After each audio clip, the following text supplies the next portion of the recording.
Hi, Ann. How are you? I'm great. How are you? I have recovered from the TCM Classic Film Festival. How about yourself? I came back and I was immediately slammed with a Friday deadline. I was like working on formatting comps like all week. And like Friday, I was like, okay, I'm going in an hour early, and then I wound up staying to my regular time. So it was like a 9 hour day. And then I met my sister though. My sister's in town. So we went to Chinatown. We went to Mr. Jiu's, which was nice because my brother had given me a gift certificate for Christmas like 2 years ago, and I finally got to use it. And then we went back to the Palace Hotel and went to the Ghirardelli's there for ice cream because my sister's Nice. staying at the Palace for a conference. So Cool. and That's we sat great. sat in the lobby and talked for a while. It's nice. Fantastic. Um, I have a whole drawer full of gift certificates that I haven't used for many things, for dinners and spas and stuff. I just never get a chance to use them. So I could use the spa one this week. I was so happy that Kathleen very brightly at the end of the festival, we drove down because we took Tizzy with us. And so, Yes. not that Tizzy doesn't fly, but just the way it shook out, like we wanted to have a car there. And so, usually we drive back the day after the festival ends, which would be a Monday. But Kathleen said, "You're too exhausted and let's just stay an extra night." So, we just crashed out at the Roosevelt Hotel and did nothing on the Monday, which was great because I was able to drive back and didn't fall asleep. But I lost a day, Yeah. so I spent the entirety of Friday thinking that it was Thursday because of that lost day. But other than that, everything was great. So did you? Was the festival good? Did you have a good time? Oh, I had a great time. Yeah. So my birthday was Saturday, and that was the day they screened two Joan Crawford um, films in nitrate. So that seemed like the perfect like birthday present for me. So that was very cool timing. It's how ridiculous that we were both there and I didn't even know it was your birthday. And I should have at least bought you a cocktail or something. But we never even crossed paths in the entire festival. No, I saw you present the big combo. I did go to that, and that restoration was beautiful. It looked Yeah, wasn't that so amazing? good. Yeah, Yeah, yeah. that was great. So now, like, this is where we're at. It's kind of a dilemma because that was a DCP that they showed, and it looked really great, and it completely supersedes the photochemical restoration that UCLA did quite a while ago now. I bet you that thing was 15 years old at least. And but this was great. I mean, there was so much more. I hate to sound like a technician, but there was so much more information in the images than we're used to seeing. I didn't get to stay and see the whole movie, but I saw the first 10 minutes. I watched the first 10 minutes standing off to the side. And those opening scenes were just pretty spectacular, where Alton is like doing his Edward Hopper imitation with a lot of those images in the beginning. And it was pretty great. Yeah. Yeah. And plus, Happy to see a completely full house for that. That was pretty amazing. yeah, people were very enthusiastic about it. And of course, I don't know, I love Lee Van Cleef. He's like one of my all-time favorites. And I particularly like this movie for that. So it was fun to see Lee Van Cleef up on the big screen. Yeah, yeah, it was cool. And Ernest is always good. Ernest Dickerson did the intro with me, and he always brings the cameraman's eye, director's eye, really, Yeah. but also understanding the significance of Alton's work on that film. It's pretty cool. Yeah, it was a nice film to see it co-introduced with the cinematographer for sure. Yeah, Uh, you it know, was fun. I was very happy with the way everything went. I didn't get sick for the. This is the first festival in 3 years that I didn't actually get sick. Me too. Yeah, so a terrible thing to say, but the COVID thing was a tangible thing. And when you consider the number of hands we shake and all of that stuff, it's like it's really hard to not get sick, but I didn't. So I'm very happy about that. And all of the um the screenings were good and the presentations I thought were great and the co-hosts were terrific and it was just a real treat to get to do that. So and it seemed like we've had our official debriefing with all the execs at TCM and the other hosts and everything, and feedback was very, very positive. So Good. Yeah. Yeah. that's I mean, good. everybody seemed to be having a great time, you know. Yeah, So, yeah. and It is so interesting because when I get to see behind the curtain and the concern about stuff going sideways is palpable. When it started to rain that one day, it was like, oh my God, you don't want rain for the hand and footprint ceremony. You don't want rain, period, because the Walk of Fame is slippery, yeah. and I remember our friend Dan Akira took a tumble in the rain a few years ago, and everybody holds their breath when that kind of stuff happens, that it's not going to be actionable or something. uh but everything went so smoothly. The VistaVision shows were a huge hit. That was really kind of amazing when you think about it. I don't know if you saw either of those. No, it didn't work out in my schedule to see either of them. Yeah, but Charlotte Barker from Paramount, who runs the preservation and restoration department at Paramount, she was did a really nice presentation about the history of VistaVision, and then I got to introduce We're No Angels with her, and it's really fun for me when somebody who normally works behind the scenes, like in the bowels of the studio, gets their moment in the spotlight. And Mhm.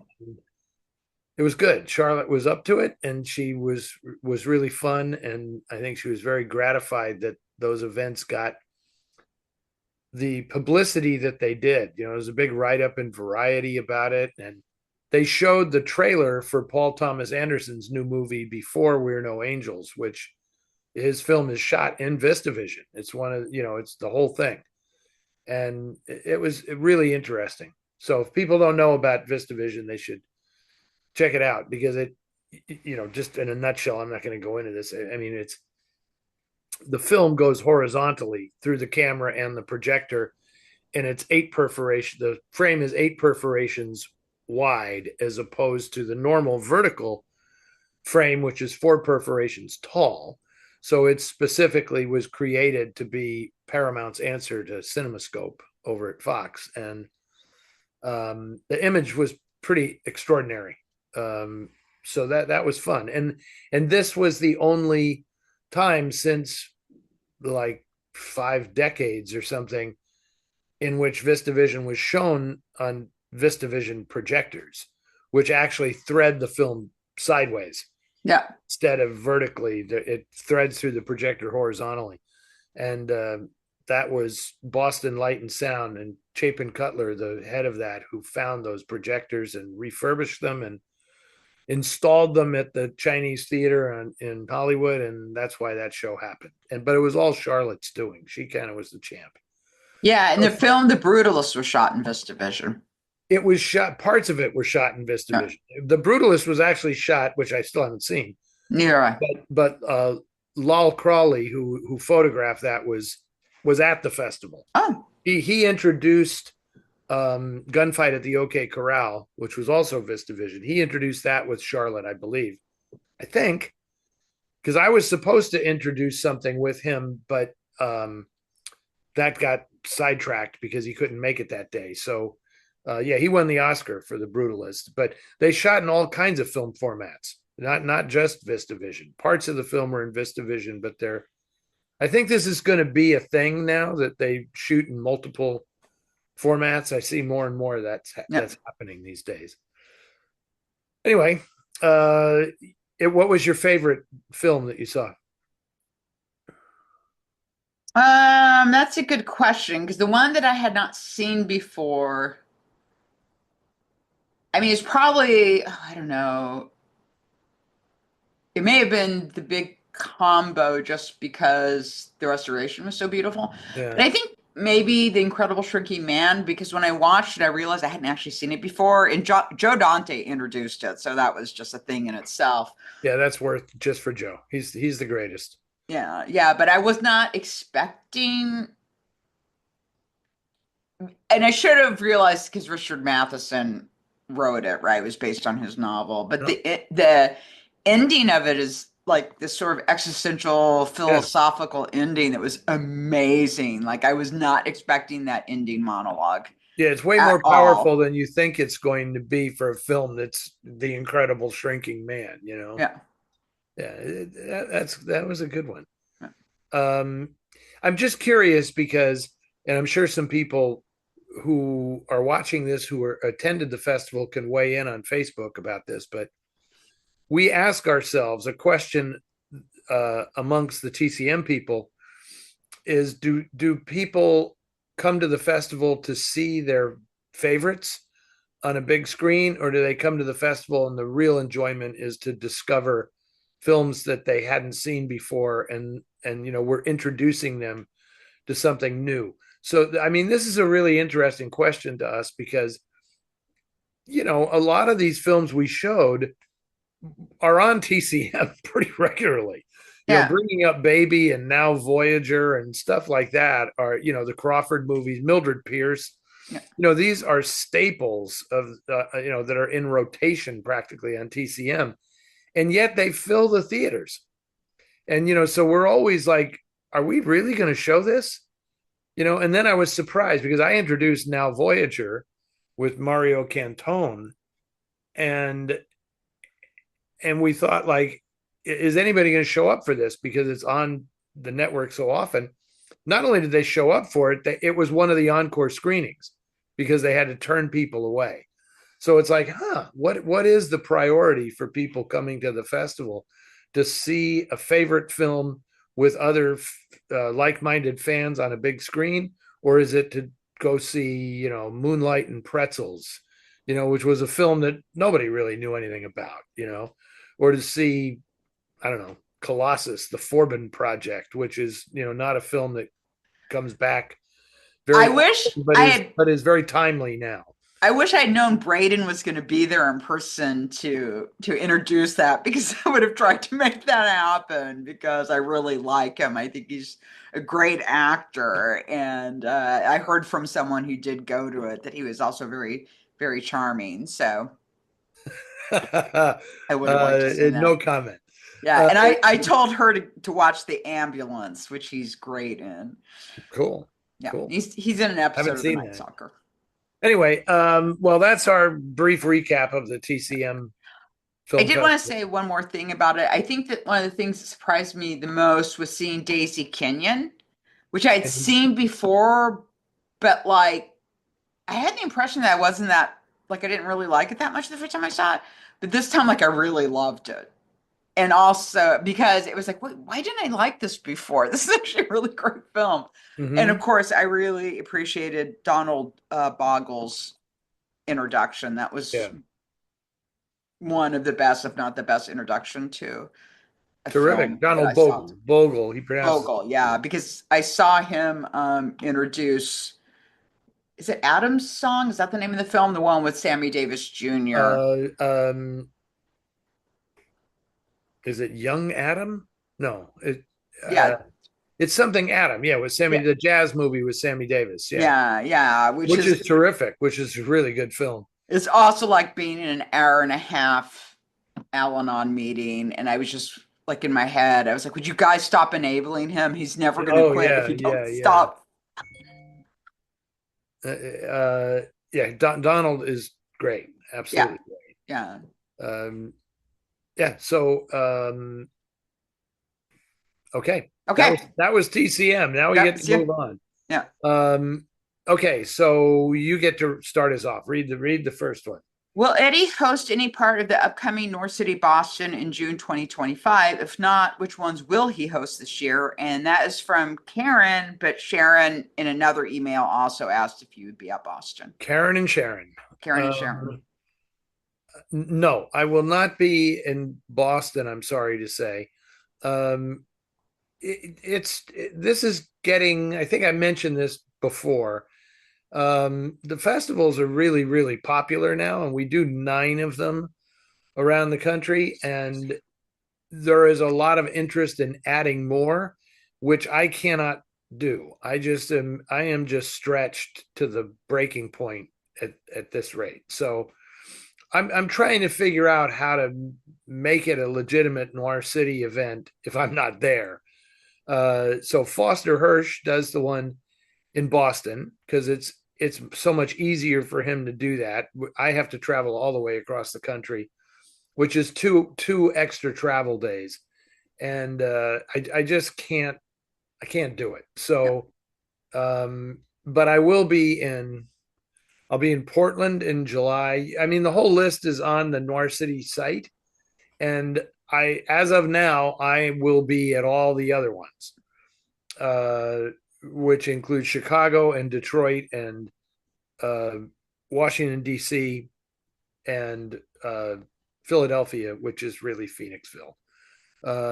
But yeah, I intend. The plan is for me to be at all of those. I can, but at this rate, only Oakland is the one in which I'm there every day because I can only do 3 days at a time beyond the Oakland one because I only live 10 minutes away from the theater in Oakland, so that's not a strain, travel wise. So that's how that works. So, um, but if we add, it's going to have to be with other people. So we're trying to, either Alan or Foster or maybe Imogen Sarah Smith. I'm hoping that our colleague Danilo Castro, who is an editor of the North City magazine and is really, really good at this stuff, I'd like to work him into the mix as well soon. So we'll see how all that shakes out. Right. There may be some. I think this year is going to be pretty normal, but I think 2026, I'm looking at mixing things up a little bit. We'll see how it goes. Okay. Our next question is from Eddy. I'm an Eddy too, but as you can tell, we spell our names differently. This is Eddy with a Y. My dad spelled his name your way. Anyway, here's my question. Do you plan on doing any film noir shows here in my hometown of Vancouver, British Columbia? It would be great to see, and perhaps you can meet up here across the 49th. I will leave you with this and also tell you I really, really enjoy your TV show. Okay, thank you, Eddy. At this moment, no plans for Vancouver, British Columbia. I will say this, just throwing it out there. Um, at one, if I were to add stuff, I think it would probably be one-off shows instead of like a Noir City Film Festival. It would be like a night.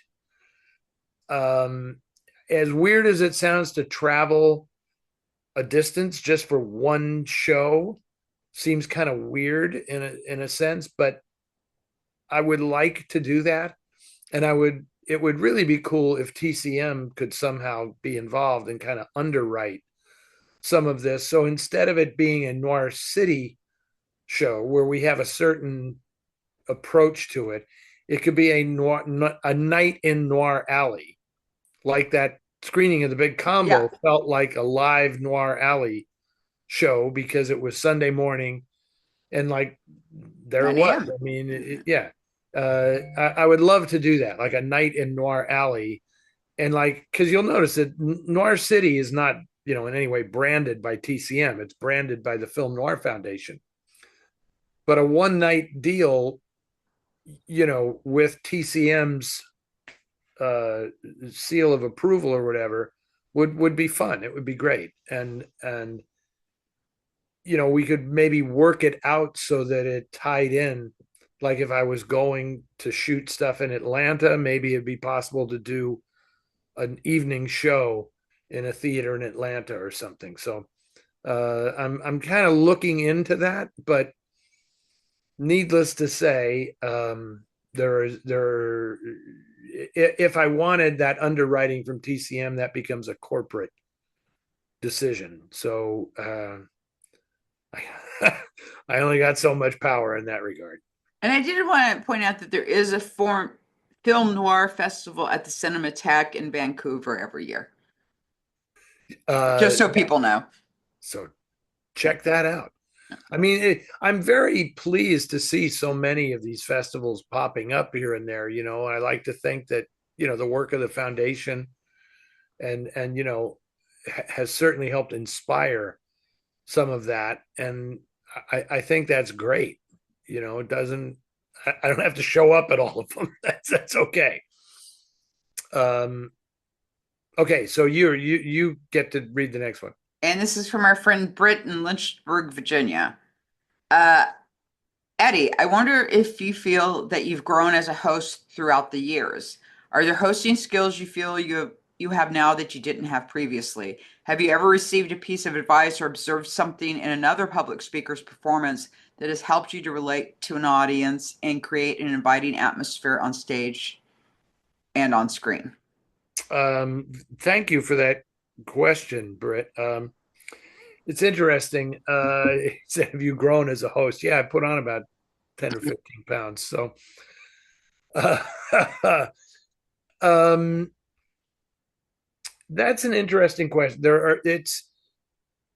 It's all very different depending on what you're doing. So what I mean by that is hosting a film live is very different from hosting like what I do on TCM. Very different. It might not seem like it, but it is very different, which is very different from interviewing people either on camera or live. Even that it requires different skills. The interviewing part was always kind of came naturally because I am a journalist and I'm Yeah. used from the time I was like 20 something years old, I was interviewing people. It's different interviewing people in public live than it is one on one in a room somewhere. Um, so you have to learn how to pace it and keep the show moving. And I mean, you saw the stuff that I did at this festival, and it's tricky because you never it always prep time always varies. Like sometimes the person you're going to interview, they want questions in advance, which I don't like. But that in some respects makes it easier, but it makes the finished product less spontaneous and less enjoyable, frankly, for me. Um, but then other times you don't even get to talk to the person before you're out there doing it. Yeah. Like I introduced Apocalypse Now at this festival, and I didn't really know until like the day before that I would be doing it with Antoine Fuqua, the director, right? And honestly, I didn't really know why Antoine Fuqua was doing it, right? I didn't have the opportunity to say, "What's your connection to Apocalypse Now?"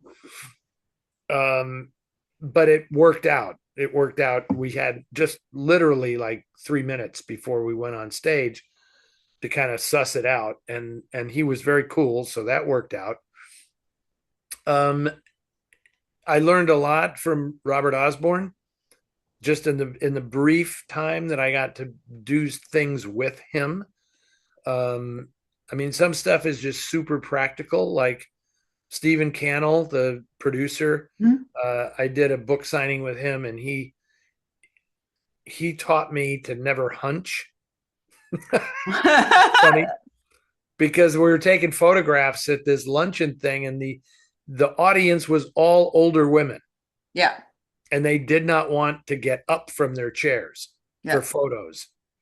And I remember bending down to take a picture with these women, and all of a sudden, Stephen Cannell had grabbed the my coattails and like yanked them down to make me stand up straight. And he looked me right in the eye and he said, "Never hunch, never hunch." It's the worst. It's the worst look in a photograph that you can have.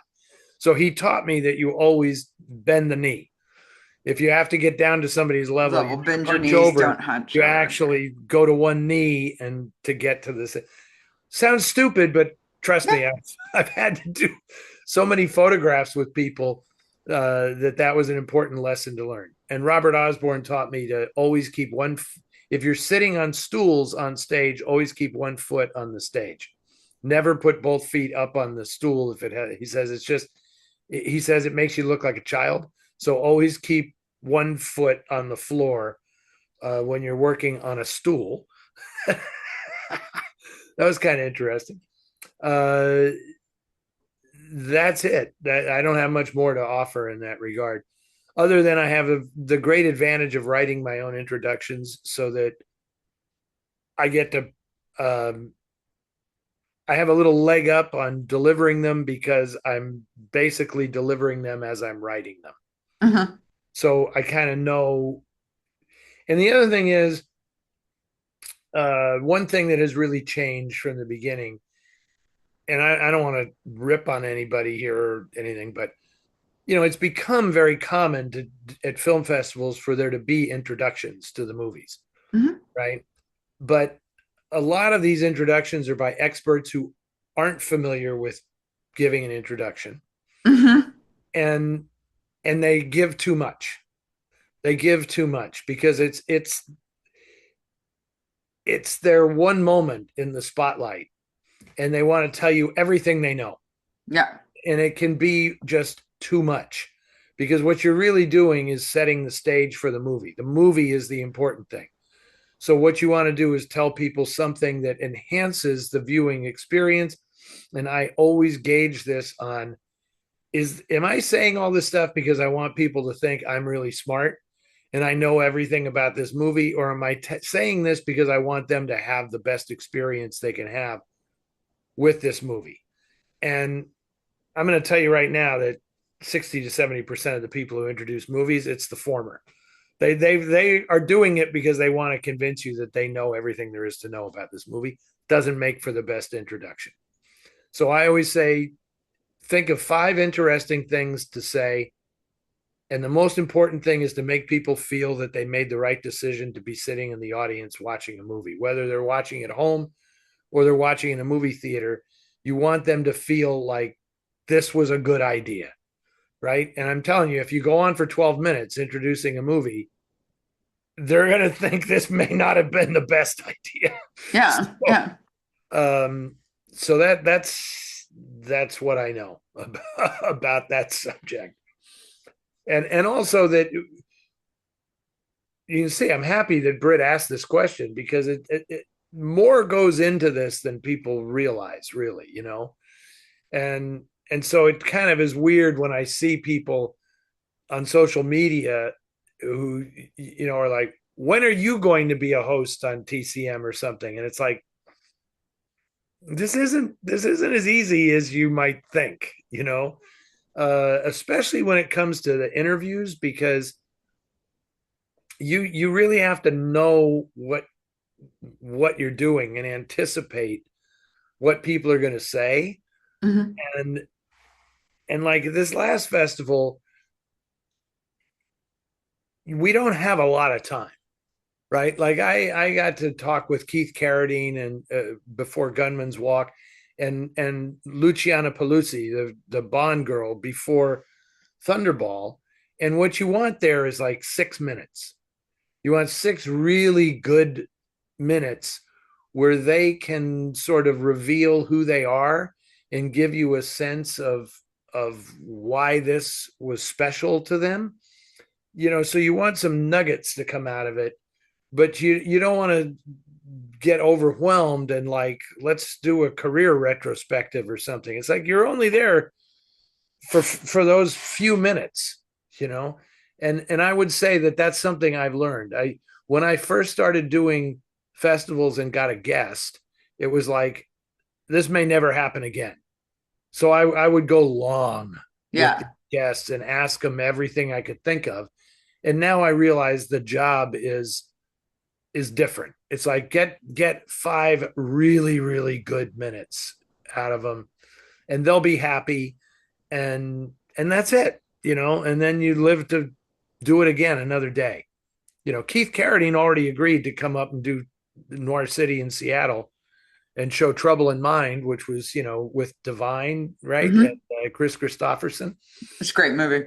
Yeah, and it's shot in Seattle, Yeah. so like we had such a good time in those few minutes. It's like, let's do this again. I said, yeah, let's do it in Seattle at my festival in February. And he's like, great, call me. Yeah. So, Yeah. And but for people to know, he is great. I mean, so you have something to look forward to, Seattle. He's the first screening I ever went to at TCM Festival was Dark Victory, which he introduced, and he's a big Betty Davis fan, and he was like he's a real film fan. He's not just someone who's in the business. He really loves movies. that is absolutely true. I mean, he can talk about movies. He told me a great story off stage because I asked him about Thieves Like Us, the Robert Altman version of Edward Anderson's Thieves Like Us. And he admitted that Altman never told anybody that there was a previous version of the film. Ah, And so Keith Carradine, he said, we were someplace, before we were going to make the film, and I've got the TV on in my hotel room, and he always turns it to black and white movies. This was obviously in the 70s. This was before TCM existed, so it wasn't on TCM. But he found the $1 million movie station or something, whatever. And he's like unpacking in his room, and he hears, well, what do you want to do, Kichi? And he's like, Kichi? Like, how can that be? There can't be more than one Kichi, right? And he started watching the movie, and he realized it's the movie I'm about to make. And like, I'm the Farley Granger character. And he turned it off. yeah. He turned it off because he said, I didn't want to watch Farley Granger play this part, and I didn't want it to influence me in any way. I didn't want to compare what Bob was doing with what Nick Ray was doing. Yeah. But that was kind of funny that he didn't even know a previous version existed. Hey, and one other thing before we go to the next question, I did get an answer to, I think it was Jan's question Yeah, yeah. in Sweden about James Cromwell or John Cromwell and why he made movies in Sweden. I did run into uh, James Cromwell in the green room, and I asked him as he was coming out of the men's room. I said, "Just a minute, I have a question for you." And he said bluntly, it's because he hated this effing place. He hated Hollywood. Yeah. By the end of the 1950s, he was completely sick of Hollywood. And apparently, one of the movies that he made in Sweden was written by a playwright who was a friend of the family. And that attracted him to go to Sweden. And once he was there, he really enjoyed it in comparison to Hollywood. And so he stuck around and made a couple of movies there. But that was it. And I don't know if you saw him speaking. Hmm. He spoke with Babe and with Enchanted Cottage, I saw Enchanted Cottage. and he obviously talked a lot about his father's trials in Hollywood Yeah. because of the blacklist and all that. So which still burns him up, and he talks about it with great emotion. So there's your answer. He hated Hollywood. That's why he was making pictures at the end in Sweden. Yeah, I enjoyed seeing Enchanted Cottage again. I had not seen that in many years. But I do love how they equate a woman being homely with a man being hideously scarred.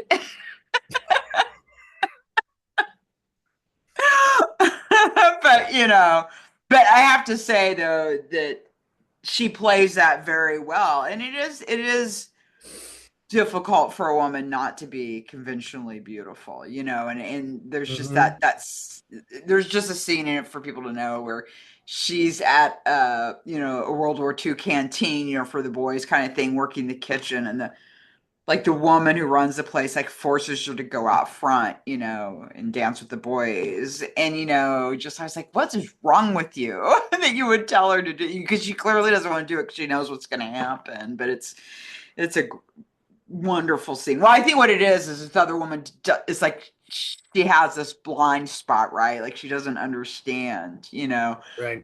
But it's yeah, Dorothy McGuire and Robert Young are so amazing in that. And the woman, her name escapes me, that plays the housekeeper, who's been in so Uh, many things. So anyway, Well, I'm sure it's being filled in right now on Facebook because I it's slipping my mind as well. But um, what was the other thing I was just going to say? Oh well, can't remember, so it no. doesn't matter. Your Okay. question 4. Don says, "Is there a chance that TCM might reissue your book Gun Crazy? Uh, the origins of what was it? The origin of American outlaw cinema. It does not appear to be available anywhere I can find it. Well, good news, Don. It is available. If you go to blackpoolproductions.com on the internet, that's me, and you can get that book directly from me. Uh, we never sold it on Amazon or anything, and I mean it actually went to a second printing, just selling it, through Blackpool Productions, which is my publishing arm. So it is. I still have plenty of copies, and it is available. And Tizzy wraps it. She gets out the little. But TCM will not be issuing that book. That isn't the kind of thing they do. It's not big enough. I mean, it's a small book, and it's. I guess they do books like, well, as I'm sure people know, Running Press in Philadelphia is the publishing partner of Turner Classic Movies. They have done single movie books like Ursini and uh, Silver and Ursini have done the Double Indemnity book, which is just about Double Indemnity. And I know there's another one. I think they have one coming out on Strangers on a Train. All right, cool. It's just about strangers on a train. But honestly, I don't think they need to do the Gun Crazy book. I mean, I did it. There's a huge uh if you love that movie and you want to see the deluxe edition, it was actually published in France. That book was published in France first in a giant slipcase edition with, incredible full color pictures and everything, and a Blu-ray of the movie included with it, and it was like 65 euros or something. But I just retained the rights to do it in English because that book isn't French. I retained the rights to do it in English myself, and just got a smaller, affordable version for folks. So you can get it from me. Okay. And this question is from John in Tampa. I'm fascinated on this. I'm fascinated by the subject of Poverty Row Studio and the films produced both film noir as well as others. Who was the driving artistic forces who chased titles or scripts to be made at the studios? Was it producers, directors, the studios themselves? Um, Interesting question. So, John, here's the deal. If it was a Poverty Row studio, they were likely making B films to fill out the bottom halves of double bills. So, if that's all they did, if it was like a Monogram or, PRC or something like that, they might go out looking for, interesting projects. I mean, that's clearly how Detour ended up at PRC, even though John Garfield wanted to make the film at Warner Brothers. Martin Goldsmith had already sold the rights to it to Leon Fromkes at PRC, and I'm sure he regretted it. Not that we regret it, but I'm sure he did. But generally, like if it was a studio, that would be the responsibility of whoever was hired to run the B unit at the studio. So there were guys like Brian Foy who moved between those worlds. He would work like he started at Warner Brothers running the B unit, and then he kind of worked at Eagle Lion. He worked several other places. He worked at Fox in the B unit for a while. He ended up back at Warner Brothers in the 50s at the B unit.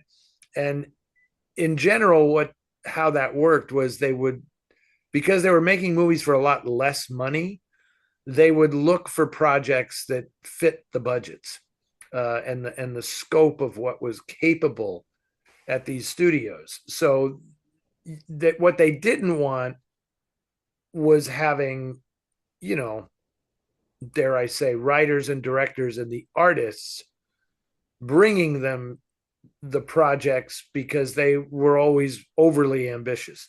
Yeah. So they wanted, like, this is what we're doing, and that's how you moved up through the studio system.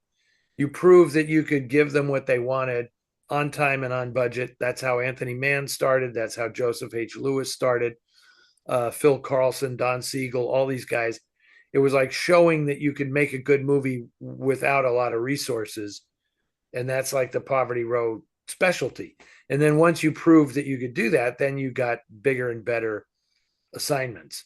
But it was kind of rare for somebody who was high on a project, like the way projects are packaged today. Like, I've got these actors who want to star in this script, and I've got a director attached. That rarely happened at Poverty Row. I mean, they just knew who are the guys that we can go to direct this thing, and they were buying scripts that fit their budgets. That was primarily how it worked. There were, of course, exceptions to the rule, but by and large, it was whoever was running the B unit was responsible for finding and greenlighting the films. Um, is this me now? Yeah. Yes, 6. Okay, Dan from South Dakota says, do you think about the possibility of artificial intelligence matching the characteristics of actors' voices? I hear people online screaming already. And having them appear to speak English, for example, so that people could enjoy foreign film noir movies, or any movie really, without having to read subtitles, if they would prefer that. Not that there's anything wrong with it. Would you consider that to be as bad or worse than colorizing black and white films, or would you approve if it meant more people could see those movies? Okay, that's a really good question. It to me, nothing is really worse than colorizing a black and white film. So it's not as bad. Relax, it's not as bad as colorizing a black and white film. Here's the thing about this question, Dan. I don't want to show subtitled movies. I don't want to show subtitled movies. Okay. Either in a theatrical environment or on TV. That's me. If the dubbing job is really good, it doesn't really bother me. I don't know how you feel about this, Anne, but I'm going to make a huge confession right now. Okay. I watched Babylon Berlin with English, dubbed in English, because I had to watch it so late at night that as like the subtitles were going too fast because everybody talks so fast in that show. So I listened to the English dubbed version, and it was actually pretty good because it was really, really well cast, and the actors who did the voice work were great. And it really, German kind of approximates, just the look of it approximates English, so it's not jarring. So that didn't bother me. And I thought it was so good that I thought maybe there's a story in here for the Noir City magazine about the art of dubbing. When it's bad, it ruins the movie. When it's really good and they like go to the trouble of casting, like really casting actors that are appropriate, it's kind of its own art form. That said, I think you lose something not experiencing it in the original language, which to me is like changing the language is like changing the weather in a country or changing the architecture in a. I mean, it's part of that experience. You want to hear the language. Anyway, that's so my whole point about this, Dan, is I don't see where artificial intelligence figures in it at all. If you want to do a good dubbing job, you hire actors to do it. You don't use artificial intelligence, because then it's just one more way to cut out the creativity and the soul of it. just Yeah, have I it mean, because fake. you still want a voice performance, even if it's dubbed. And I Precisely. mean, for me, I always want to watch in the original language, always, because I think it is like in the DNA of the country of the film that the film's coming from. So that's my preference. It doesn't bother me with Italian films because they're not shot sync sound anyway. Right.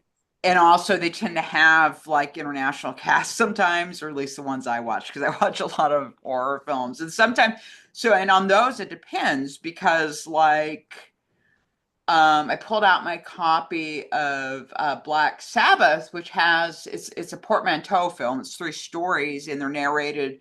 The wraparound narration is done by Boris Karloff, and then he's in the third one, the Vordelak. And so I popped in my copy because I people when I do the TV listings, and please go check out our TV listings, filmnoirfoundation.com, because I put up everything, all the film noirs that play on TCM or noirs that play on TCM each month. And if you want to reward me for that work, you can donate to the Film Noir Foundation, filmnoirfoundation.org. So anyway, and it was an Italian. And I was like really pissed because like I want to hear Boris Karloff's voice. Like I can't watch Boris Karloff dubbed in Italian.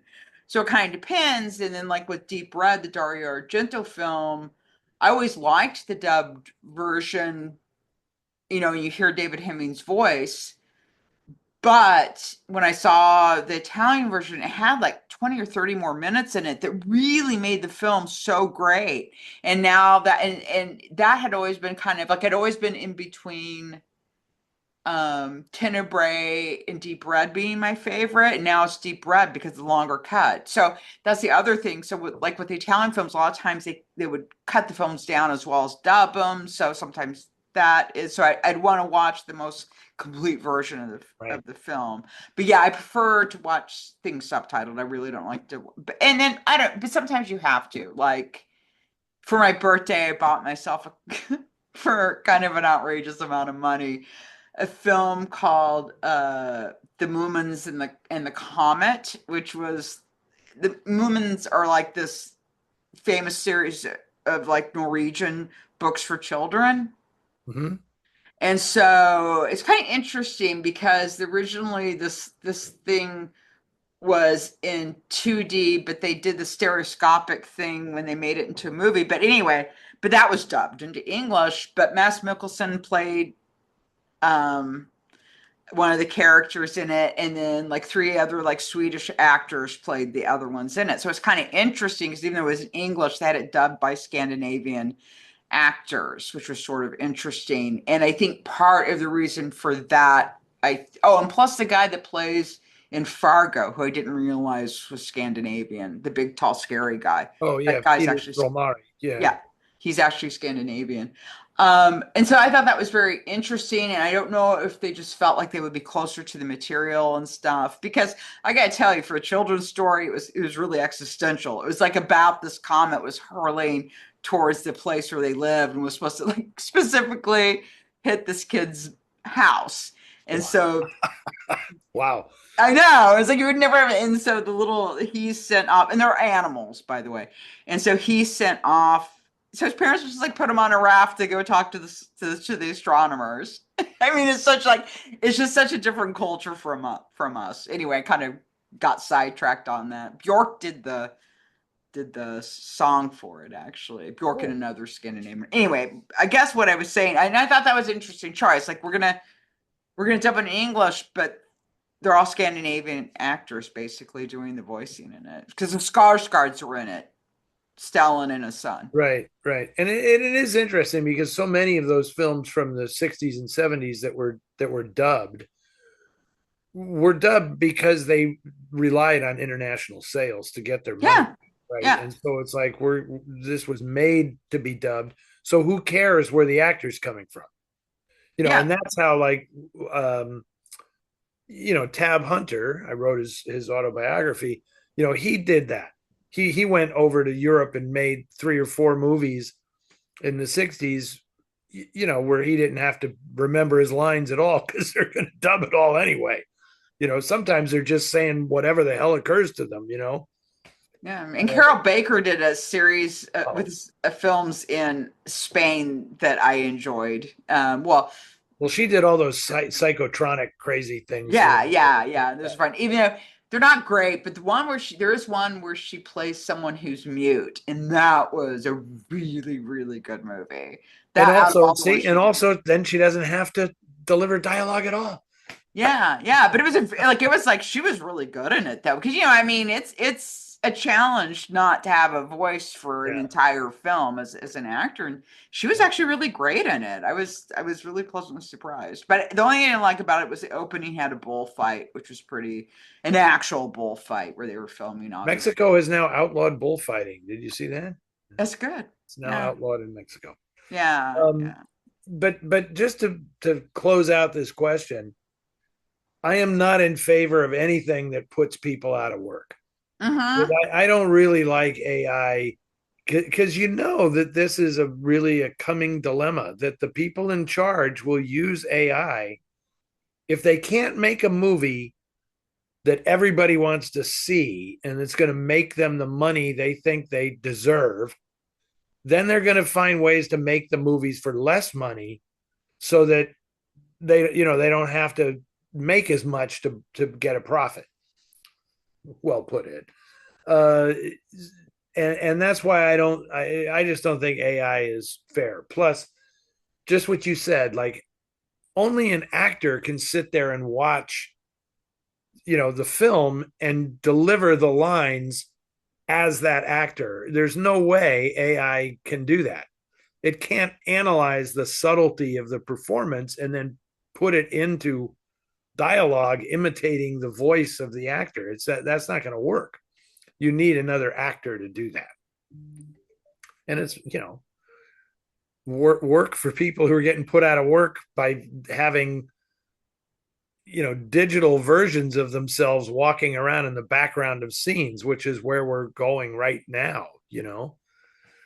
That whole thing about that was a big point of contention with the new contract for the Screen Actors Guild was if you get cast in a role, you have to submit to a full body scan by these computers God. so that they can recreate you Yeah.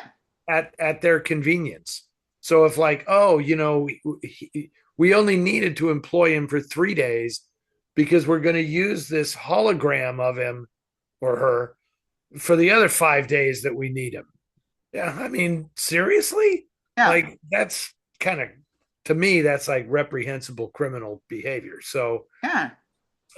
anyway, good question, Dan. Thank you Yes, for that that. was a very good question. So, 7 is from Doug from Silver Springs.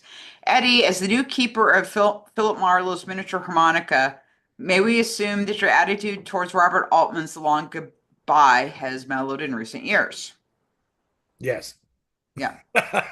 and and uh and I understand now that when The Long Goodbye came out, I was in the midst of discovering detective fiction. Yeah.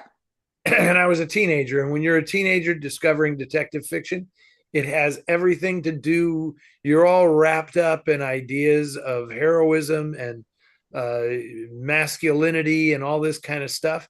And so you kind of, you develop a bro crush on Humphrey Bogart and Robert Mitchum and guys like that. And then you see Elliot Gould and you're like, well, that guy doesn't fit the profile. I don't like Yeah. this at all. And then you grow up and you realize what Robert Altman was doing, and you realize, you just mature a bit, and then you see the subversiveness of casting Elliot Gould in that part. And then more time passes, and now you can say, geez, Altman's depiction of Los Angeles feels pretty damn close to what Raymond Chandler's version would have been if Chandler was still writing in the 1970s. Because I feel like The Long Goodbye captures a vibe about LA that is spot on. It is exactly what Chandler was talking about. It's just the window dressing is different because he's playing Marlowe like Rip Van Winkle, like the guy's a man out of time. And but yeah, I think the film is I was wrong about The Long Goodbye when I disliked it for like 20 years of my life. Now I think it's really a terrific movie. And it may in many ways be my favorite Robert Altman film. It I is mean, my Nashville is pretty great because that's the epitome of a Robert Altman film. Whereas The Long Goodbye is a little more structured and because he's riffing on an older form, it's not truly a Robert Altman film. It's Robert Altman's take on these other kinds of films. But Yeah, I have not seen Nashville yet. But it's the only Robert Altman film I actually like. I really don't care for Robert Altman in particularly.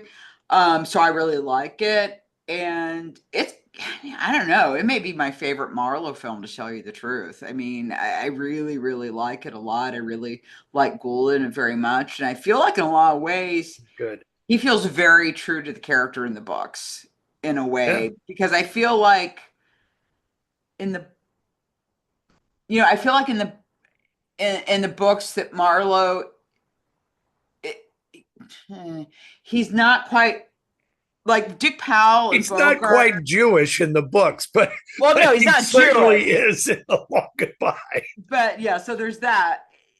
And also Gould has a cat, of course, so that makes my favorite Marlowe. But no, but I mean, I don't feel like Marlowe is sort of leading mannish and heroic in the books as he is in the pictures, Yeah. like in the 40s, and even Mitchum later. You know what I mean? Like in that way, I feel like Gould is more closer to the character because he does feel, and in a way, Marlowe already is a man out of time Yeah, in the absolutely. books. And I love that they developed that shtick for him, which is hey, it's okay by me. It's all okay by me. And but then it really isn't. By the Yeah, end, it's not, because he still has his code of honor, and then he violates his own code of honor at the end, which obviously really upset a lot of people. But I think that's what makes the film great, is that yeah, it me too. I has love the ending of it. I don't want to give it away, but yeah. it's incredible ending. Plus Um, Schwarzenegger's in it. yes. Although I've always said the one thing about The Long Goodbye that always bothered me was there's the scene with the Coke bottle where Mark Rydell hits the girl in the face with the Coke bottle, and it's like that Coke bottle is not going to break. Yeah, You hit somebody in the face with a Coke bottle, the Coke bottle is not going to break. yeah, If the face may break, but the bottle is not going to break. yeah. But And they that's wanted what it to be, more dramatic and spectacular on film, and it was and that's one of the most horrific things I've ever seen in a movie.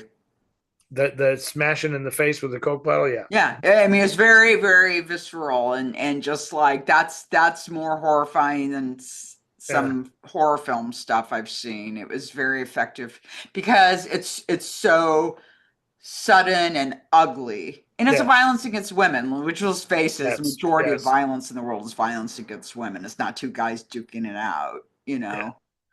and that's true. And And that's and clearly he, Altman's intention was to be completely shocking because when people hit people with bottles in movies throughout history, it's just like it's yeah, nothing. In westerns, it's just like it's comedic in a sense, but this was really like, oh my god, Mark Rydell is great. he is, he Monty really is. August, He's very, very good in that. fantastic in that Yeah, film, as is Sterling Hayden. yeah. As everybody, the whole Everybody's it's great kind in of it. inspired casting throughout the whole thing. Yeah. Um, and Doug, we know it's Silver Spring, Maryland. We do know that it's not Silver Springs; it's Silver Spring, singular. Believe it or not. Oh, sorry. That may have been me transferring it I know it. incorrectly. I do it all the time, and then I have to go back and fix it. So that's Okay. why I know. Okay. I guess this is two questions in one. Yeah, you'll Okay. kind of see when you go. Are there any classic noirs you think are overrated? We've gotten this question a few times. Other than Undercurrent. Uh, and this is from Chris. Yeah. And Chris, Undercurrent is not overrated. Everybody knows Undercurrent is no good. Yeah. So I can't say it's overrated. Uh, Chris can't get past the plot contrivances in Kiss of Death. Blasphemy, I know. Um, I yeah, I guess there are a lot of plot contrivances in Kiss of Death, but it's never really bothered me that much. And then meanwhile, John, in another email, asks the same question and says, I nominate Gilda. It has a ridiculous plot with implausible coincidences, and the actors seem completely confused by what's going on. Sure, Rita looks awesome, but her acting, quote unquote, oh, that's harsh, can't compete with her dresses and her hair, which I do admit are pretty great. Conclusion, interesting in parts, but way overrated. Okay. Uh, Chris and John are plot guys. I can tell, right? Yeah. Like the movie doesn't, they lose the thread if the plot starts to fall apart. Totally understandable. But I would argue that, especially in the case of Gilda, the plot is utterly beside the point. Uh, I think someplace I said this is not a plot; it's a tango. I mean, this is just about the sexual dynamics of these characters. Yeah. The plot is the plot stinks. The plot is just ridiculous. I don't think that, given that, I don't think it sinks the film. It just means this is not, you're not enjoying this for the plot, right? It's not as good a plot as Notorious, which, it's very similar in many ways to Notorious, um, but Notorious isn't as weird and perverted and strange as Gilda is, which is why you watch the movie. Yeah. And as for Rita Hayworth, she's acting through the whole movie. That's what her character is doing.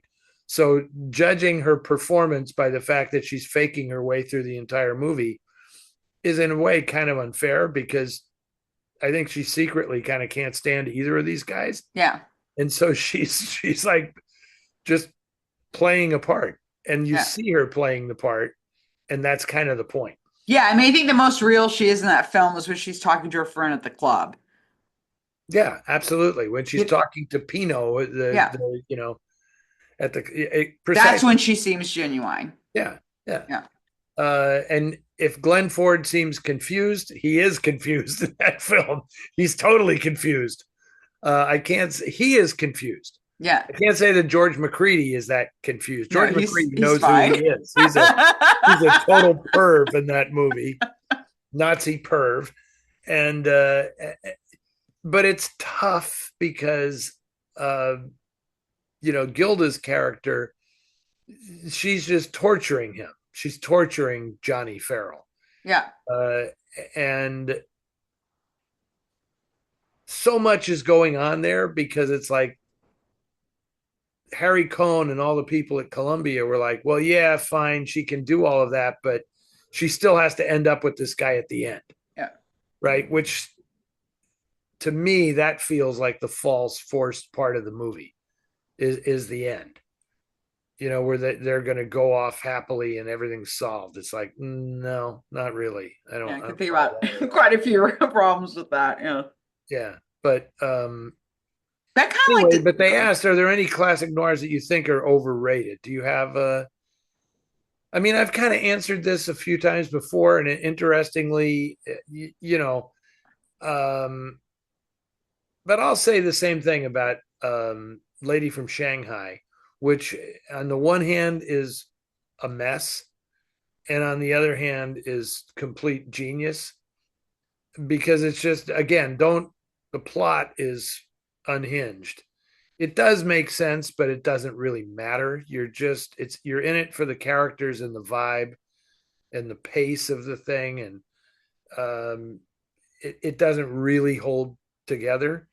um I kind of feel a bit the same way about Kiss Me Deadly, which yeah, I feel that way with Kiss Me Deadly uh, too. which is really, really fun.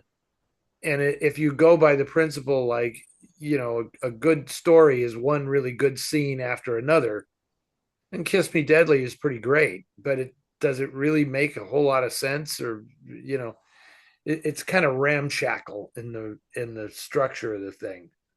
And it, Buzz Bezarides, who wrote the screenplay, hated the source material, so he really wasn't. I'm not going to say he wasn't trying that hard, but he was satirizing the thing as he was going Yeah. along, Yeah. which Mickey Spillane totally understood, and that's why he hates the film. Yeah. Like, the guy's making fun of my book, Yeah. and I like Albert Decker in that. Yeah, I mean, I Albert guess, Decker is I great. mean, I kind of think it in more terms of like, I just realized when I have this conversation that like, I never want to see Touch of Evil again. And I know that people like really like that's a really well regarded film, but you don't know. I mean, and there's things I like. I like Charlton Heston in it, by the way. Um, that's me. But that's one of those films like, and I love Dietrich. God, I love Yeah, Dietrich so much in he's that great. movie. But yeah, I mean, but that's definitely a film like I don't know if it's overrated or not, but it's one that like I have no desire particularly to watch again. So I guess that's how more like if I started thinking about what are the films I really just could live without seeing again, and which ones do I really want to see again? But and that's personal. I don't know where not I would. I mean, I do think Touch of Evil is kind of overrated though. I mean, it's a good movie. It's solid, but I mean, I don't think It's like got it's what got compared to Sunset Boulevard?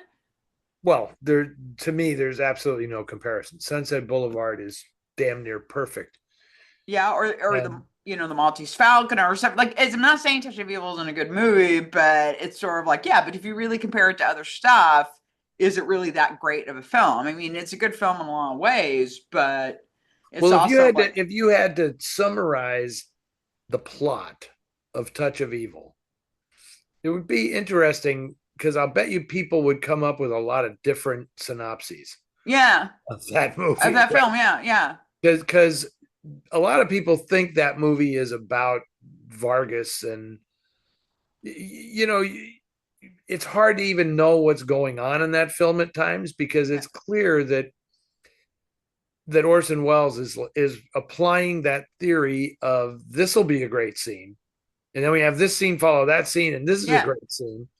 And what does it all add up to? The plot of that movie is about these two old friends, and that Pete yeah, Menzies eventually decides he can't go along with Quinlan anymore, and yeah, he betrays his best friend. That is what Touch of Evil is about. yeah. But I guarantee you that 9 out of 10 people would not even mention the character of Pete Menzies in a synopsis of the film. Which is funny because as soon as you said that, oh, what's this film about? And I actually said, well, yeah, it's about the betrayal. I mean, that's actually where my head That's went what with. that movie is Yeah, completely about. It's about the relationship, honestly, between those two guys, yeah, and how the appearance of this Mexican, drug agent drives this wedge between these two old friends. And in that respect, it's great. But there's a lot of scenes in that movie that don't apply to that story, right? And I'm just going to say that, like, the whole Dennis Weaver thing is just a mistake.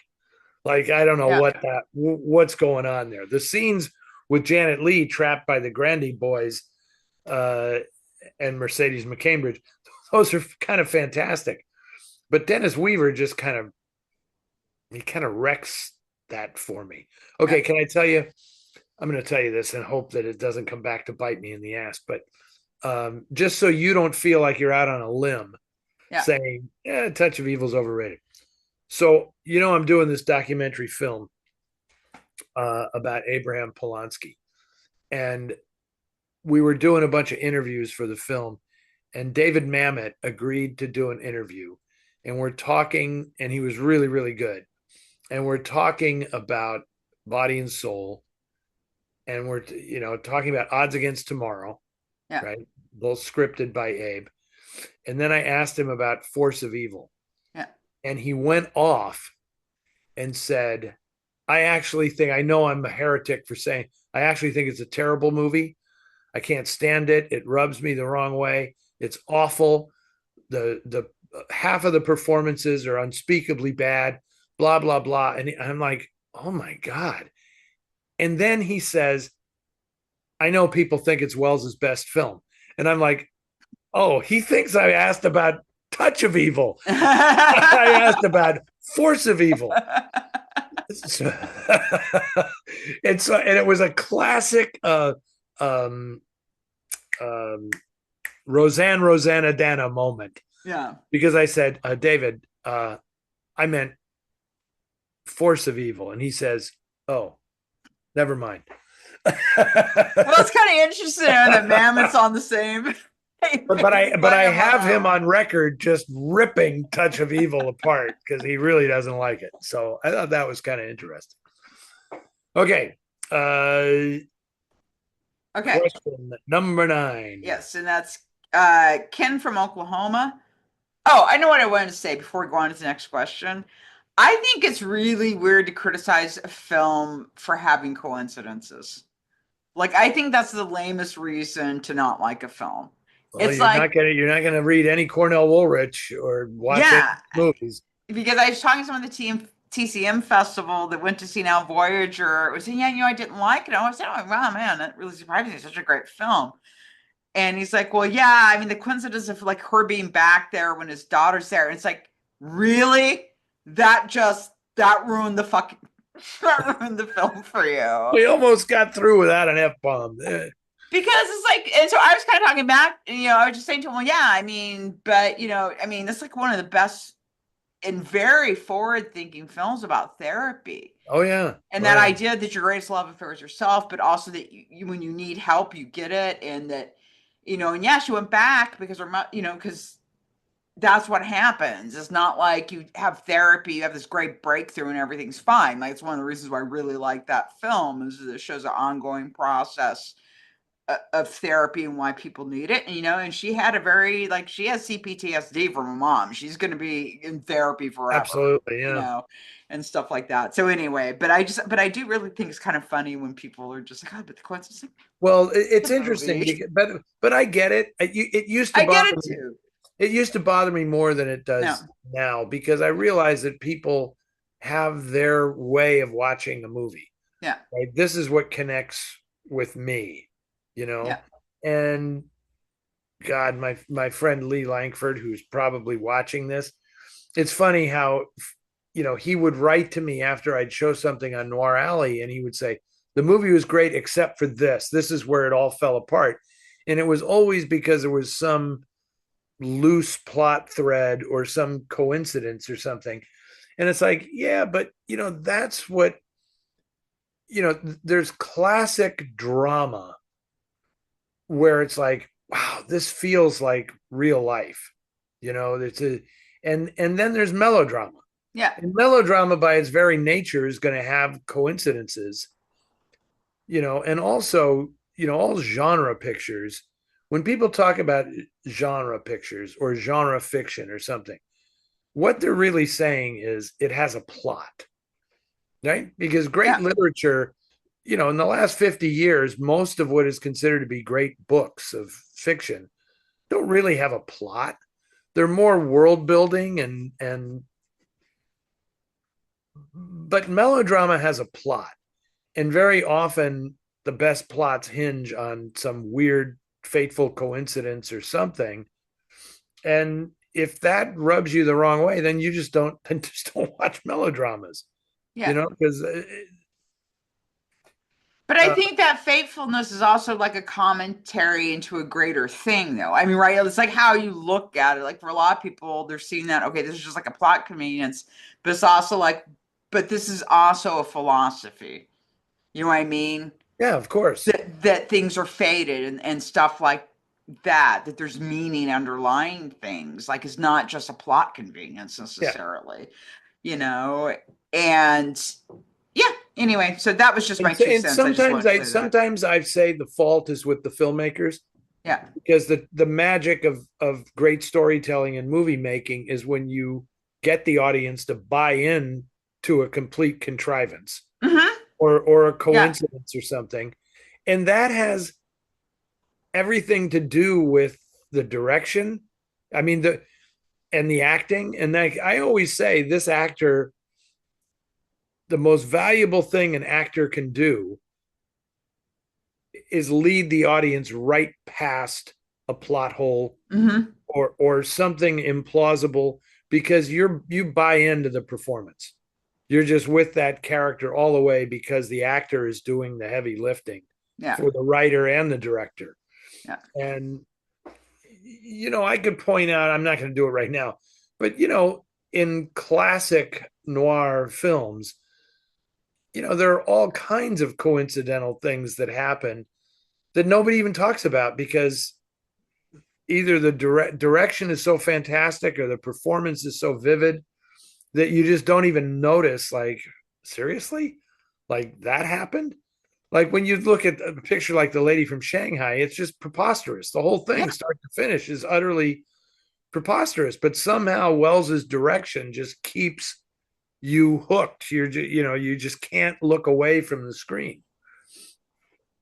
Anyway, Yeah. uh, you were reading Ken from From Oklahoma. Oklahoma. Sorry. Yeah. If you could take sorry, Ken. If you could take an actor from the classic film noir era in their prime and move them forward in time to cast them in a neo-noir, which one would you cast and which neo-noir would you choose? For example, a prime Humphrey Bogart in Blade Runner. Think about what that would look like if it was made in the 40s. Pretty cool, man.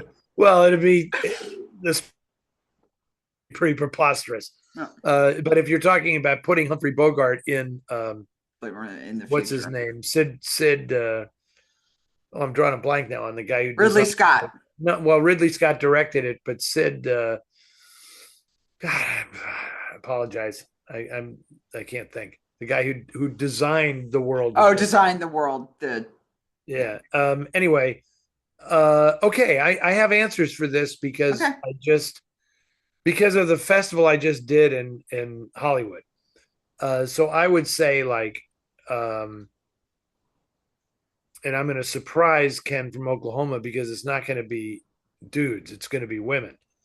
So like the Grifters, clearly Barbara Stanwyck would play the Oh angelic God. She'd be so in the great. Grifters. Shit, Oh that God.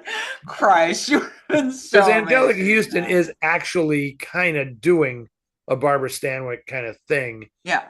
in that movie, and I could just so easily see Stanwyck in that role, Yeah. like I can so easily see Gloria Graham playing the Annette Bening role Hmm. in the Grifters, which, as she said in the interview she did with me, that was what Stephen Frears said when he said when he was, because that was really really early in Annette Bening's career. That was Yeah. like a breakout role, and he said, I just want you to watch a few movies with Gloria Graham. I'm not telling you do what she does or just watch these movies, because that's kind of like how I envision this character. And she was perfect. Yeah. She did that combination of funny and daffy and sexy and kind of a little unhinged and dangerous. So I could totally see Barbara Stanwyck and Gloria Graham. So who plays the John Cusack role? Because he has to be believably the son of Barbara Stanwyck, born when she was like 15 years old. That's the deal in the Grifters, right? Is that that Lily is not that much older, so that there could still be this Yeah. weird dynamic between them, right? So that's the one that I'm kind of stumped on. So like, is there a really young actor from that era? You'd probably end up with somebody like who would play a young man in a noir film from that era. Would be like, who's the guy um in the Red House, Lon McAllister or somebody like that, or maybe a super young Rory Calhoun, uh, Yeah. to play Roy Dillon, that, because he was in the Red House too, and he was really really young in that. That's weird, Rory Calhoun. I wasn't thinking I'd go there. Yeah. That's not bad. And Who years later would be in Motel Hell, which, by the way, he's fantastic in.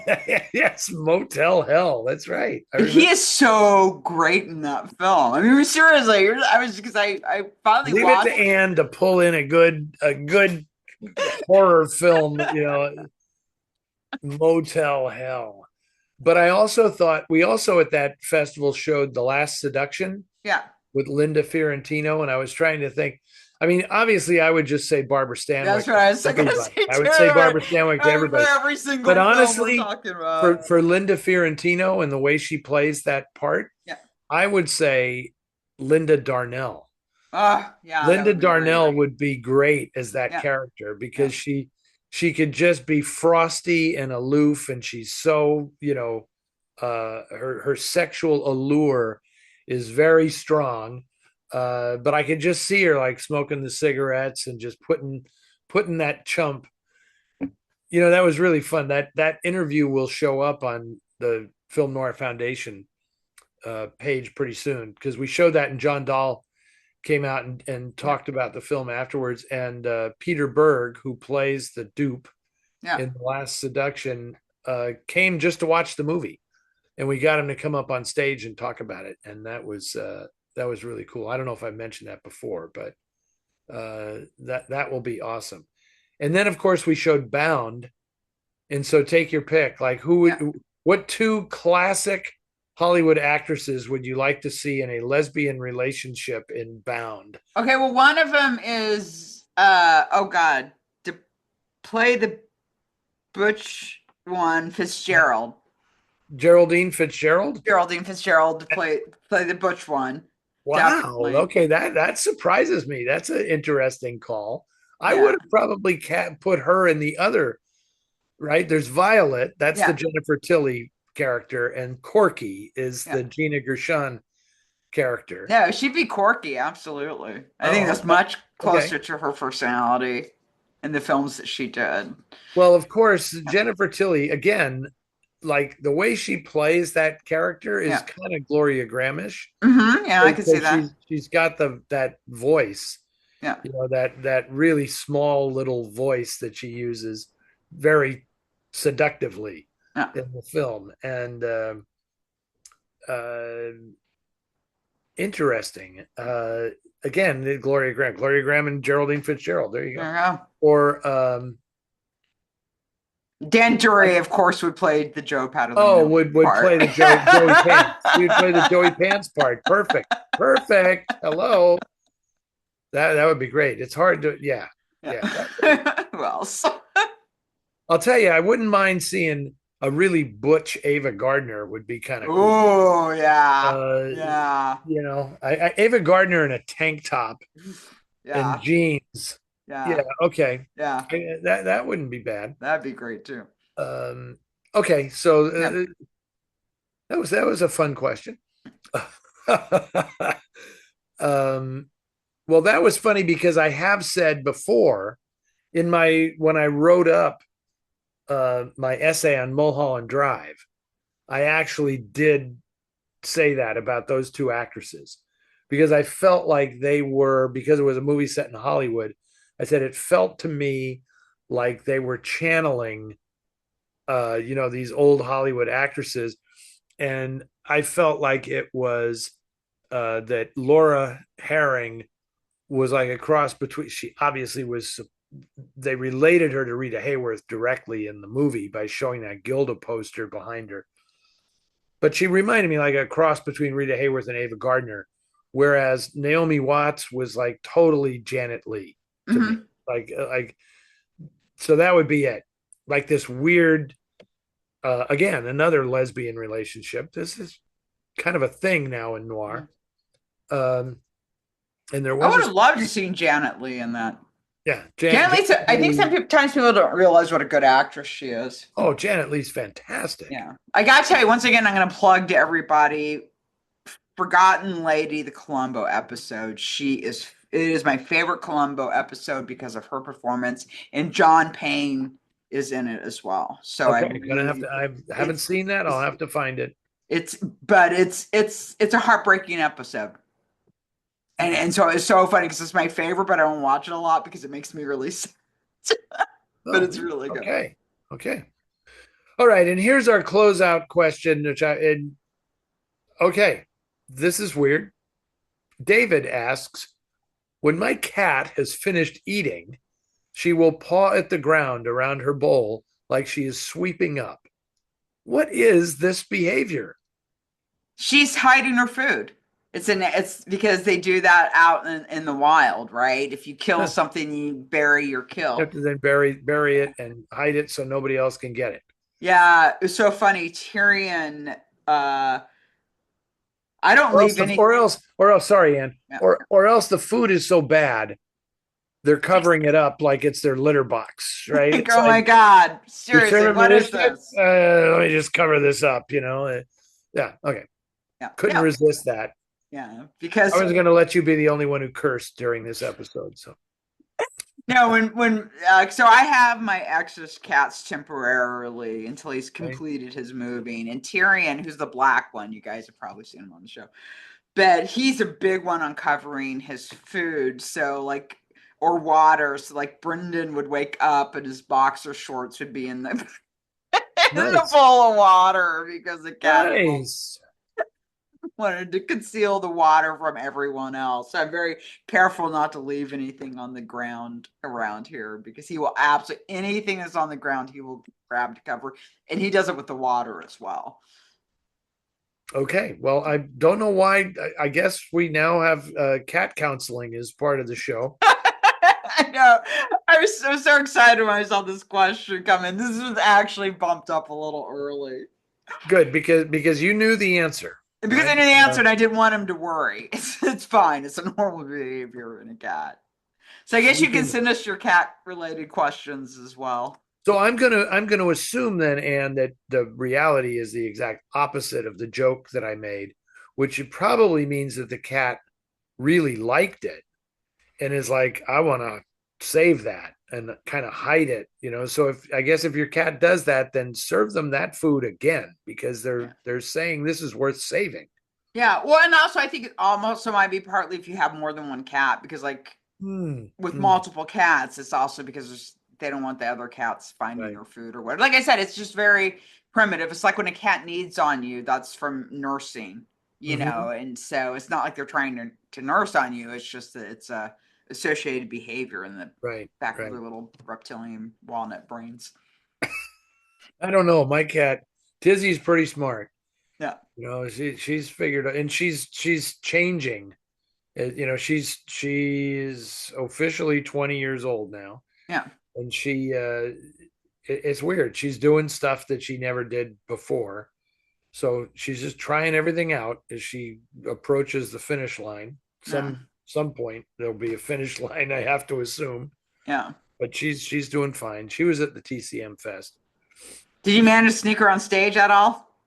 No, I No. didn't do that. I just it didn't work out. No. And I just yeah, the one time it would have made sense, it was like no, it was too many moving parts, you know, Yeah. because I was going to do it. We all the hosts came out for one Yeah. film intro at the end, but it was not well attended because nobody knew we were going to do it for starters, and it was take me out to the ball game, Yeah. and there was just a lot of other stuff going on. It was opposite the Boges restoration Yeah. and opposite Heat with Michael Mann and Al Pacino Yeah. in attendance. So we didn't get a big audience, but it was fun. It was fun to kind of goof off with my colleagues. But plus also I heard from a lot of people too that like Sunday night wasn't everybody said their screenings weren't as well that they went to weren't as well attended and they weren't really seeing as many people online. So we are speculating if people were just wanting to A get lot of to people leave on Sunday. Sunday night. A lot Yeah, of that's people what leave on Sunday to get a flight out to get yeah. home. Yeah. And then I think Heat was A big completely draw for sold out. everybody. Yeah. And it just was a big draw. I have to say that I felt one of the important things about this year's festival, and I know there are a lot of diehard classic fans watching this who won't appreciate my saying this, but the transition to quote unquote newer movies, I felt like it was really accomplished this year Yeah. because, and it's not like they're really new, right? Yeah. And I Apocalypse was gonna Now is say not a new I was movie. still married when he came out. Yeah, yeah, yeah. So, That was long but ago. in order for the festival to really have a buzz and to thrive and have that star power, obviously we have to, it's movies from the 70s and 80s. I mean, look, Francis Coppola was not at the festival, but he was celebrated at the AFI on Saturday night with a Lifetime Achievement Award. And the guy is in his mid 80s now. Yeah. And he's the guy who made, all these what now are undeniable classic films, right? Yeah. So I think the diehard fans who are like, oh, they're not showing the stuff from the golden age, that's just not true.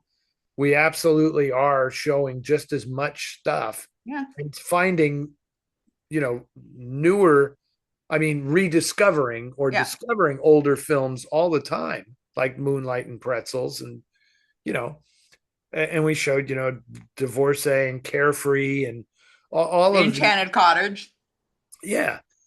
I mean, But, the only thing but that there's was no reason not to show Apocalypse Now and Blue Velvet and Heat and The American President, I was thrilled they showed the Reds. I was so happy to see that with an audience. I love that movie. It was so much fun to they see that with showed an that we audience. showed what? The Ritz.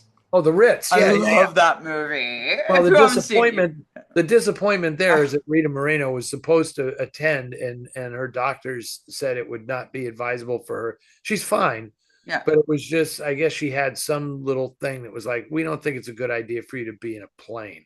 yeah, So, so that didn't work out. I mean, it was only an hour flight because she doesn't live that far from me.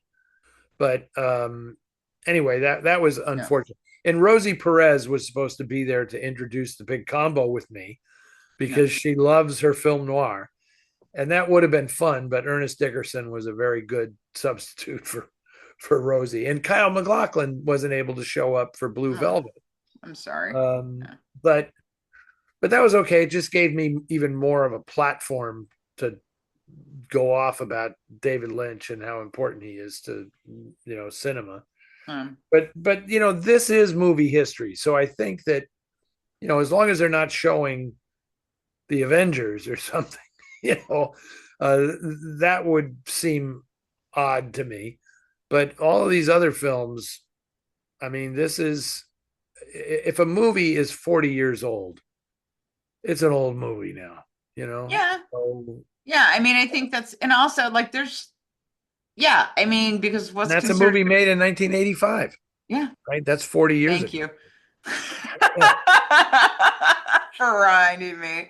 But yeah, I mean, and I think, and if it's a good movie too, right? I mean, a good movie's a who good movie, cares? Yeah, and if you can get somebody who was involved in the making of Yeah, that film to which is a come and lot talk about easier. it, Yeah. yeah. So I think the audience was into that. I didn't get any pushback vibe at all this year from like, why are they showing this movie? Um, I think the audience totally gets it, so it's good. Yeah, I mean, I would say the only thing would be like I'm always a little surprised when they show something that's really gritty, something like Blue Velvet is kind of surprising because that's such like it's a very intense film, Yeah, and yeah. stuff like that. But I mean, I think the Well, they most showed surprising, Wild at Heart, but yeah, which is worse but in that was some. like a midnight movie, right? That was a midnight movie. Because I was so shocked when they played Coffee at like what was that? What was that? Like a 6 o'clock, 8 o'clock screening? I can't Yeah, remember. But yeah. that's also one of the best because I was so excited because Pam Grier was there, and I love that movie. Well, you That have to to. me was surprising. I was not expecting them to play Coffee. I mean, I understand they wanted to promote their series on Yeah, the Pam Grier. podcast. They did, yeah. Yeah, So I get that, but that was still really surprising. But people enjoyed it. I was really happy. But it was great to see a black exploitation film sure, sure. in I the mean, you theater. need people are. And not at midnight. Like I'm not going to go to a midnight movie. I'm too damn old.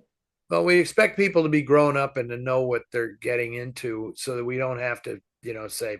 oh, caution, blah, blah, blah. I mean, we're adults here, right? Yeah, and there's a film description. I will say one last thing. I'll sign off with this. This was pretty funny. I got in a lot of trouble for my introduction to Now Voyager. Did you hear about that? Uh-uh. So I did it with Mario Cantone, who, arguably the world's biggest Betty Davis fan.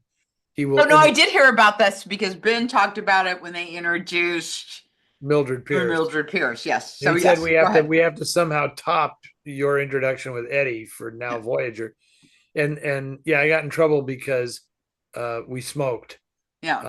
on stage, and it was very funny because I told Mario, I mean, I gave him a heads up that we were going to do this, and I said at one point, let's get like 4 or 5 minutes into the intro, and then I just want you to go full Betty, right? Just like ignore me and just go off doing Betty Davis for the audience.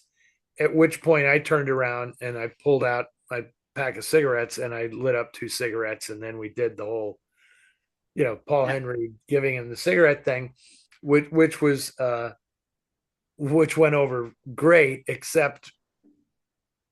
were smoking in a building. except I was smoking against the code, the fire marshal's code, Yeah. and they were like, "What do you think you're doing?" I came off stage after the audience went, they loved it, and Yeah. I was in deep shit when I came off stage. But At least it wasn't a nitrate screening. yeah, we smoothed that all out, and then of course, when they programmed the encore, Mario was pretty funny because that was when we were all supposed to introduce "Take Me Out to the Ball Game," and they said, "But Eddy, you have to do the encore of Now Voyager with Mario." And I said, I want to do this with my other hosts.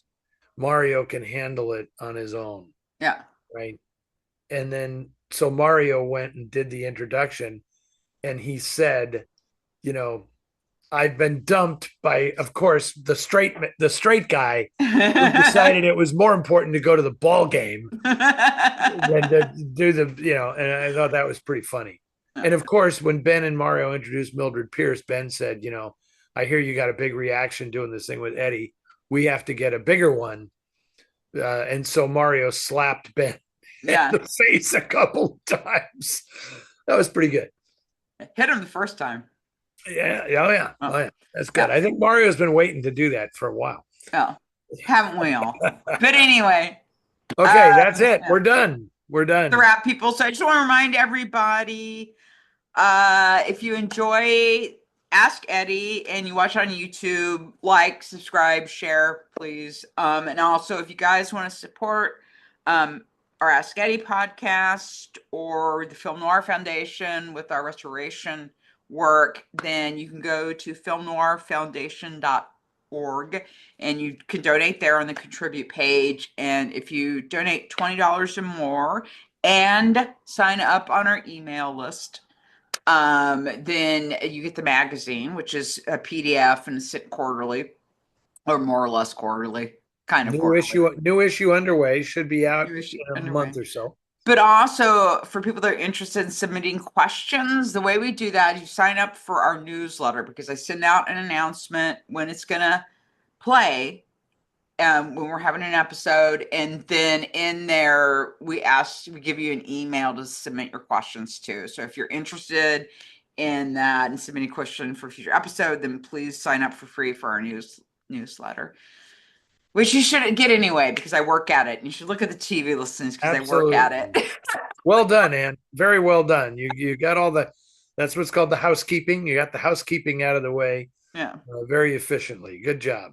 Good job. Yeah. I just, we love doing this, and it's fun. I mean, I enjoy doing this, and I want more people sending in questions, and just know it might take a year before you get your question answered, but I'm hoping we're going to close the gap.